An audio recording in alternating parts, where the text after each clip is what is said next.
Bonjour à tous, aujourd'hui dans le cadre de cette petite capsule sexopratique, on va parler de la communication autour de la sexualité dans le couple.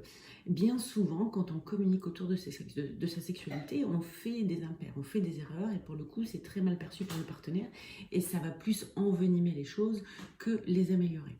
Prenons un exemple, vous avez fait l'amour hier soir avec votre partenaire et vous n'avez pas réussi à jouir, par exemple.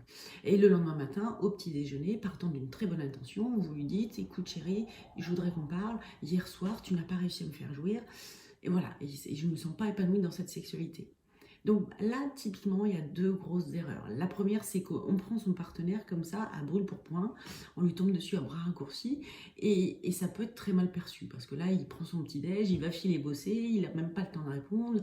Donc voilà, ça, c'est pas bien perçu. Donc, pour parer à cette erreur, la chose la plus simple à faire, c'est de prendre un rendez-vous. De prendre un rendez-vous et lui dire le matin au petit-déj, lui dire plutôt, écoute, ce soir, chérie, j'aimerais bien qu'on, voilà, de 8h à 9h, on laisse tomber nos téléphones, on éteint la télé et on prend une petite heure pour discuter, échanger autour de notre sexualité, ce qui va, ce qui ne va pas, quelles sont les pistes d'amélioration qu'on pourrait apporter. Donc déjà, là, vous ne prenez pas de cours et c'est déjà beaucoup plus efficace.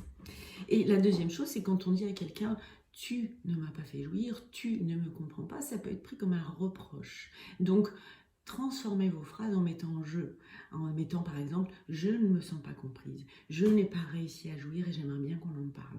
Donc là, pour le coup, la perception de votre message va être complètement différente.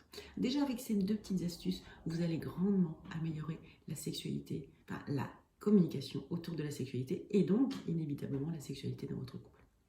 À bientôt.